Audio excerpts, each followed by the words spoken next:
I'm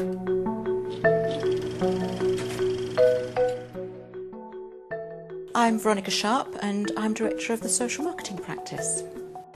How has social marketing evolved from its beginnings to become the powerful force it has today? Social marketing has evolved over a number of years. Really, the term was coined by Philip Kotler back in the 1970s around activities, behaviours that focus on social and environmental good. It's been used in America, it's been used in New Zealand and in Australia, more recently here in the UK.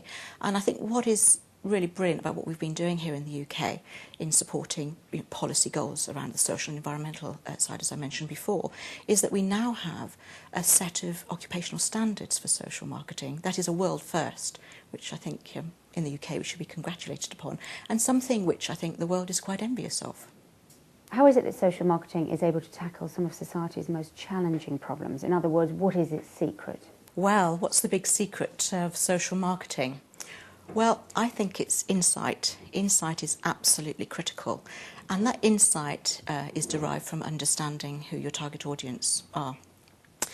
That is based on really a deep understanding of what people's attitudes, behaviours, their beliefs and their values are. It's really important to see the person in the round. We're not just seeing them in association with a particular behaviour goal that we want to achieve, for example, like reducing smoking, for example, or tackling crime. What we're trying to do is to see people in terms of where they live, what they do, where they might work, where they have recreation, for example, and it's trying to get a good picture of where people are coming from so that we can look to engage people from many different angles, and insight is absolutely critical. Social marketing shares much in common with other kinds of marketing, yet there are huge differences too. Can you talk us through an example of the common ground and conversely where it takes a different path? I think where social marketing and commercial marketing converge, if you like, is an area called relationship marketing. Both disciplines, if you like, need to build very strong relationships with a number of different stakeholders. In the commercial context, you're going to be building that with your shareholders, your customers, your suppliers, for example. And in the social marketing context, you're going to need to build those, obviously, with your target audience, as would be in the commercial world. But you're also going to need to build relationships with a number of different intermediaries as well. And those relationships, I think, in social marketing are absolutely critical. They are very complex, and they are quite challenging because you're asking stakeholders to become engaged in a subject where there's no economic gain. In terms of the differences between commercial marketing and social marketing, I think it's about the behaviour itself, if you like.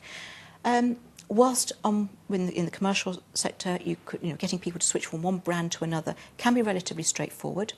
But when you're asking somebody to change their behaviour, or you're wanting to engage somebody in a different behaviour, it becomes much more complex and much more challenging. Potentially you're asking somebody to give something up in exchange for something else. So the benefits have to be quite transparent, but often they are very challenging to make that so.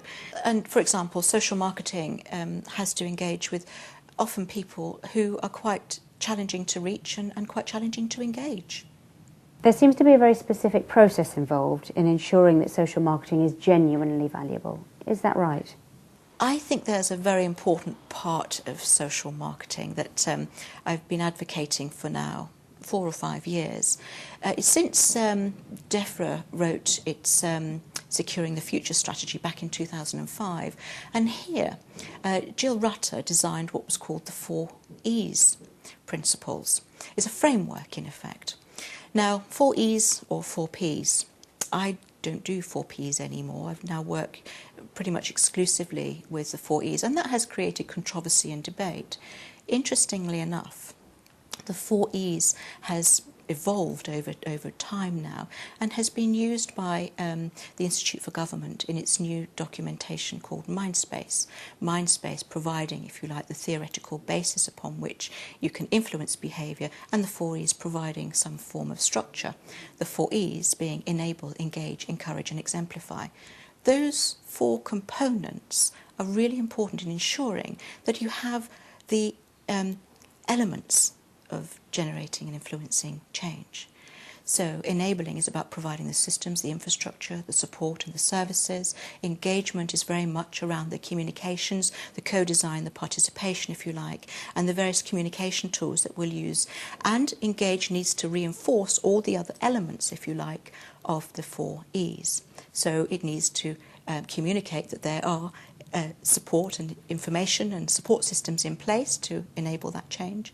But encourage is really important because that's about the benefits and the barriers. What are the barriers that you are addressing to overcome? And then what are the benefits and what's the quid pro quo, if you like? What is it that people are going to be getting as a result of making that change?